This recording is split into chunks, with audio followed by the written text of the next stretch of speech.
Hypertension यानी blood pressure का ज़्यादा हो जाना, इसकी एज सच कोई अलामत नहीं होती। हमारे इर्द गिर्द ऐसे बहुत सारे लोग मौजूद हैं जिनमें ब्लड प्रेशर होता है, लेकिन उनको पता नहीं होता क्योंकि ये आपके अंदर अलामत नहीं दे रहा होता। इसी तरीके से इस बीमारी को साइलेंट किलर कहा जाता है, क्योंकि ये बीमारी आपकी जान ले सकती है, आपको दिल का दौरा करवा सकती है, इवन कि आपको ये फालिज भी करवा सकती है बगैर कोई अलामत दिए हुए, बगैर कोई अलामत शो किए हुए। अगर ब्लड प्रेशर के कॉन्सेप्ट को समझें तो बिल्कुल ऐसे है जिस तरह किसी ट्यूब के अंदर पानी का प्रेशर मौजूद होता है, इसी तरीके से हमारी नसों के अंदर जो खून का प्रेशर होता है, जो खून उनकी वॉल्स के ऊपर वो प्रेशर लगा रहा होता है, उसको ब्लड प्रेशर कहते हैं। ब्लड प्रेशर के कुछ रिस्क फैक्टर होते हैं, कुछ ऐसी चीजें होती हैं जिनकी वजह से आपको आगे चल के ब्लड प्रेशर हो सकता है, जिनको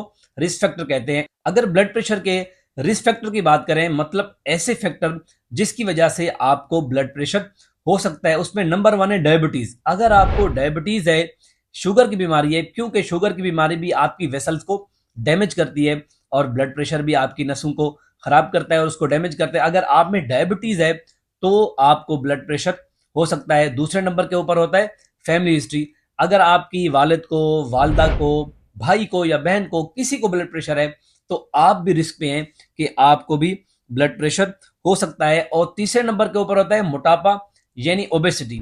जैसा कि ये कहा गया है कि मोटापा हर बीमारी की जड़ है, बिल्कुल ऐसे ही अगर आपको मोटापा होता है, ओबेसिटी होती है, आपका वजन ज्यादा होता है, तो आपके अंदर कोलेस्ट्रॉल की मिकदार भी बढ़ी हुई होती है। जब आपके कोलेस्ट्रॉल की मिकदार बढ़ती है तो आपकी जो वेसल्स हैं वो किसी हद तक ब्लॉक हो जाती हैं, रुक जाती हैं। बिल्कुल वैसे ही जिस तरह अगर ट्यूब के अंदर पानी आ रहा होता है और आप उसका आधा हिस्सा खोलेंगे तो वो प्रेशर के साथ आ जाएगा, बिल्कुल ऐसे ही जब कोलेस्ट्रॉल हमारी नसों के अंदर आ जाता है तो जो प्रेशर होता है ब्लड का वो बढ़ जाता है और इसी तरीके से आप ब्लड प्रेशर का शिकार हो जाते हैं। चौथे नंबर के ऊपर होता है सेडेंटरी लाइफस्टाइल। अगर आपकी लाइफस्टाइल ऐसी है कि आपका ऑफिस का काम है, बैठने का काम है, फिजिकल एक्टिविटी नहीं है, वॉक नहीं है, तब भी आप ब्लड प्रेशर का शिकार हो सकते हैं। और चौथे नंबर के ऊपर होता है स्मोकिंग या वेप का इस्तेमाल करना।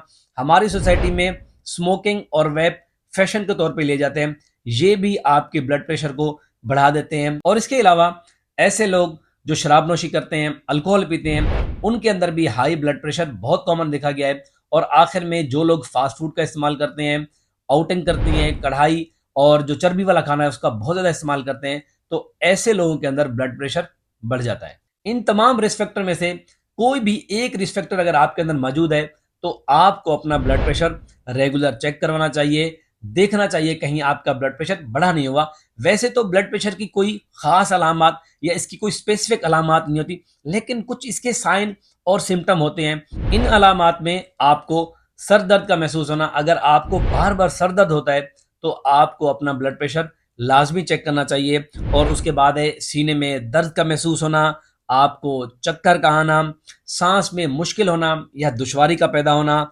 आपको उल्टी वाली कैफियत का होना या उल्टी का महसूस होना, आंखों के सामने आपको कोई धुंध छा जाना या आपको बार बार चक्कर आना और उसके साथ साथ आपको कंफ्यूज रहना, परेशान रहना। अगर आप में इस तरह की अलामत आती हैं तो लाजमी है आप अपना ब्लड प्रेशर चेक करवाएं और रेगुलर चेक करवाते रहें।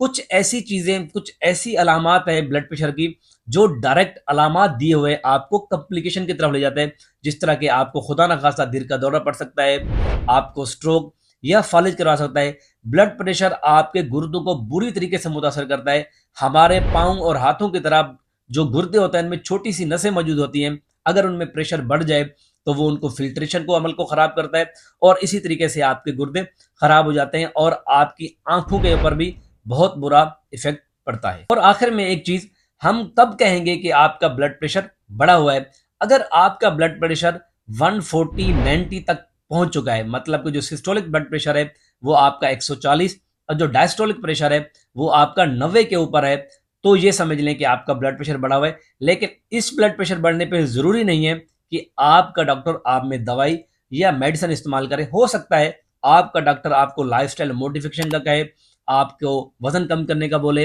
वॉक का बोले, थोड़ी एक्सरसाइज का बोले और आप ठीक हो जाए। लेकिन अगर आपका ब्लड प्रेशर 160 और 100 को टच कर रहा है तो फिर यकीनन आपको दवाई और गोली ही इस्तेमाल करनी पड़ेगी। लेकिन एक चीज़ समझिएगा, ये दवाई, ये गोली और उसकी जो टाइमिंग है, ये आपका डॉक्टर डिसाइड करेगा, आपका डॉक्टर बताएगा और आपने डॉक्टर के मशवरे से ही इस्तेमाल करनी है। अगर ब्लड प्रेशर के बारे में आपको कोई भी सवाल करना है तो नीचे कमेंट्स में पूछिएगा। मुझे इजाज़त दें, मिलते हैं अगली वीडियो में एक नए टॉपिक के साथ। अल्लाह हाफ़िज़।